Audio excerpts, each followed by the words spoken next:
भाग कर जाकर जो घर का सौदा सल्फ है, सामान है, जाके ले लो, क्योंकि शाम को महंगाई इतनी ज़्यादा हो जाएगी कि उस तनख्वाह से जो है हमें सामान पूरा नहीं मिल सकेगा। आजकल जो पाकिस्तान की माशी हालात हैं और जो महंगाई है, और जिस चीज़ के बारे में सुबह सुनो तो कुछ रेट होता है, शाम को सुनो तो कुछ रेट होता है, ज़र मुबादला के जो ज़खायर हैं हमारे, वो इस वक्त हैं 4.3 अरब डॉलर। लेकिन अब से 2 से 3 घंटे में अपडेट हो जाएंगे और हो सकता है कि ये 4 अरब डॉलर से भी नीचे चले जाएं। हमारी माहाना दरामदाद जो है 7 से 8 अरब डॉलर थी, जिसको हुकूमत ने कम किया और आलमी मार्केट की कीमतें भी नीचे आई, तो अब वो 5 अरब डॉलर है। तो सोचें कि 5 अरब डॉलर की दरामदाद जो है आपकी महीने की है और आपके पास ज़खायर 4 अरब डॉलर है। कल आप सारों ने देखा होगा कि कराची में क्या तमाशा लगा, और मैं ख़ुद भी स्टेट बैंक पिछले हफ्ते गया, वहाँ पे कारोबारियों ने स्टेट बैंक के बाहर धरना दिया था। ज़िंदगी में हमने देखा कारोबारियों ने टैक्स के ख़िलाफ़ जो है एहतजाज किया, ज़िंदगी में हमने देखा उन्होंने बिजली के ख़िलाफ़ एहतजाज किया, रेट बढ़ाने पे, लोड शेडिंग पे, हमने देखा गैस के ख़िलाफ़। लेकिन कभी हमने ज़िंदगी में कारोबारियों को ये एहतजाज करते नहीं देखा कि हमारे पैसे हमने रखे हुए, पैसे लो खुदा के वास्ते और हमारा माल छोड़ो। इस वक्त पाकिस्तान की बंदरगाहों में 5 अरब डॉलर से ज़्यादा के दरामदी माल अंदर पड़ा हुआ है। जो माल बंदरगाह के अंदर पड़ा हुआ है और पाकिस्तान की हदूद में, और जो माल बंदरगाह के बाहर है, उसके रेट में ज़मीन आसमान का फ़र्क है। बंदरगाह के अंदर का माल अगर 100 रुपये किलो मिल रहा है, तो बंदरगाह, क्योंकि उसने बाहर निकलने का उसका पता नहीं है, तो वही चीज़ बाहर 250 से 200 रुपये की मिल रही है। इसका मतलब है महंगाई। जो मैंने आपको बात की वही जर्मनी वाली बात, कि लोगों को पता नहीं है कि शाम को कि क्या होने वाला है। तो एक आपके ज़र मुबादला के ज़खायर नहायत ही कम। पिछले हफ्ते पूरे पाकिस्तान में जश्न मनाया गया जिनीवा में जाके कि हमें 10 अरब डॉलर मिले। उसमें हमारे तैमूर भाई भी थे, और ये भी जो है, जश्न नहीं मना आपने जश्न नहीं मनाया, अच्छा। तो 10 अरब डॉलर मिले, पाकिस्तान के साथ दुनिया खड़ी हो गई, पाकिस्तान के साथ ये हो गया। जब उसकी तफसीलात सामने आई तो उसमें से 6% जो है बराह रास्त बायलैटरल कंट्रीज़ ने दिए, अमेरिका, यूरोप, चाइना, ये वो सारे मालूम, और बाकी 94% लोन, और वो भी अगले 3 सालों में। अब सवाल यही उठ रहा था कि आया जो है हमारे पास इतनी रकम है कि हम आने वाले महीनों की, ये तिजारती बात को तो अभी मैं साइड पे कर देता हूँ, जो हमने सिर्फ कर्ज की अदायगियाँ करनी है, हमने 3 महीने में जनवरी से मार्च तक 8 अरब डॉलर सिर्फ कर्ज अदा करना है। उस 8 अरब डॉलर में से 3 अरब डॉलर का बंदोबस्त हो गया, 1 अरब डॉलर अदा कर दिया, 2 अरब डॉलर यूएई ने दे दिया, 5 अरब डॉलर हमने 3 महीने में कर्ज देना है, 4 अरब डॉलर हमारे पास ज़र मुबादला के ज़खायर है। तिजारत अपनी जगह है, खसारा अपनी जगह है। 6 महीने में हमने 20 अरब डॉलर में से जो है 16 अरब डॉलर अदा करने हैं। तो यानी कि अगले 3 महीने में हमें मजीद 8 से 9 अरब डॉलर चाहिए। वो किधर है किसी को कुछ नहीं पता। इसाक डार, शहबाज शरीफ, उन्होंने आर्मी चीफ से बहुत ज़्यादा उम्मीदें लगा के रखी, और वो गए कि समझ रहे थे कि सऊदी अरब से इस दफ़ा जाएंगे वापस, और जो है फिर वहाँ से कोई रकम आ जाएगी, 2-3 अरब डॉलर वहाँ से मिल जाएंगे, यूएई से मिल जाएंगे, 3-4 अरब डॉलर हम गुजारा कर लेंगे। मेरे ख्याल से तो आर्मी चीफ साहब ने अपना काम बिल्कुल ठीक किया, लेकिन सऊदी अरब से हमें जो उम्मीद थी फ़ौरन पैसे आने की, वो उन्होंने कहा कि हम स्टडी करेंगे।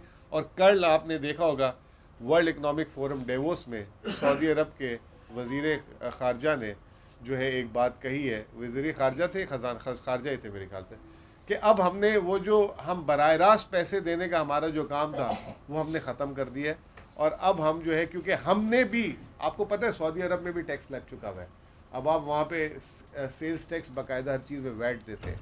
तो कह रहे जब हम अपने टैक्स पेयर से टैक्स का पैसा लेकर किसी ऐसे मुल्क को क्यों दें जहाँ पे वो टैक्स नहीं ले रहे या वो अपनी चीज़ें नहीं कर रहे। तो वो भी एक उम्मीद टूट गई। अब वो सारी बातें सामने रखते हुए अब आपके पास एक ही हल था, आईएमएफ पे जितनी सियासत पीटीआई के साथ की गई, शायद पाकिस्तान में किसी जमात के साथ नहीं की गई। पाकिस्तान ने 22 प्रोग्राम आईएमएफ के लिए, मौजूदा हुकूमत जिसमें मुस्लिम लीग नून और पीपल्स पार्टी है, इन्होंने 3/4 पाकिस्तान के 22 प्रोग्रामों में से इन 2 पार्टियों ने लिए, 3/4। और पीटीआई ने 1 प्रोग्राम लिया आईएमएफ का। आईएमएफ के प्रोग्राम का सबसे बड़ा कर्ज पीपल्स पार्टी हुकूमत ने 2009-10 में लिया था, तकरीबन 9 से 10 अरब डॉलर। उसके बाद दूसरा सबसे बड़ा कर्ज मुस्लिम लीग नून ने लिया था 2013 में आके $6.5 अरब। पीटीआई मासूम ने $6 अरब का आईएमएफ से प्रोग्राम लिया, उसमें से $3 अरब टोटल लिए, सिर्फ $3 अरब लिए। अब वही आईएमएफ का प्रोग्राम जिस पे हमें कहते थे कि जी हमने आईएमएफ के साथ प्रोग्राम तोड़ दिया, आईएमएफ के साथ हमने ये किया, उस आईएमएफ प्रोग्राम आपको याद करा दूं वापस, पिछले साल जनवरी में स्टेट बैंक की खुदमुख्तारी का बिल हमने असेंबली में पेश किया था और यही हुकूमत के लोगों ने उसके खिलाफ असेंबली में वोट दिया था और कहते हैं हम आईएमएफ का मुआहदा तोड़ के गए। आईएमएफ का मुआहदा हम कोई तोड़ के नहीं गए थे।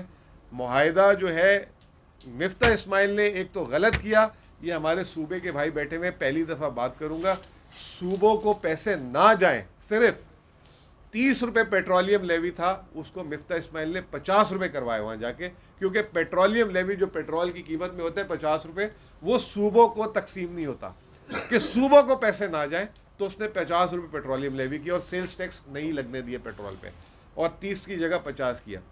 दूसरी चीज़ ये कि जो अब सूरत हाल आ चुकी हुई है टैक्सेस की, हमारी जो जब हम छोड़ के गए थे एक साल में हमने 1400 अरब रुपए पिछले साल हमने जो है टैक्सेस बढ़ाए थे और तैमूर भी बैठे, इन्होंने पिछला साल जब हमारी हुकूमत थी पीटीआई की सेंटर में तो इनको फंड्स की एक भरमार मिली थी और 4700 अरब से 6100 अरब रुपए हम एक साल में लेके गए थे। इस साल अगर हम होते तो हम 8000 मिनिमम, ये 8500 अरब रुपए टैक्स टारगेट करते, लेकिन इस हुकूमत ने 7450 वो भी आईएमएफ के कहने पे किया। अब ये हदफ से पीछे हैं और एक बहुत बड़ा टैक्स शॉर्टफॉल, मुझे नहीं पता, मेरे साथी बताएंगे ये इनको उस टैक्स शॉर्टफॉल की वजह से क्या मुश्किलात इनकी हुकूमतें चलाने में आ रही है।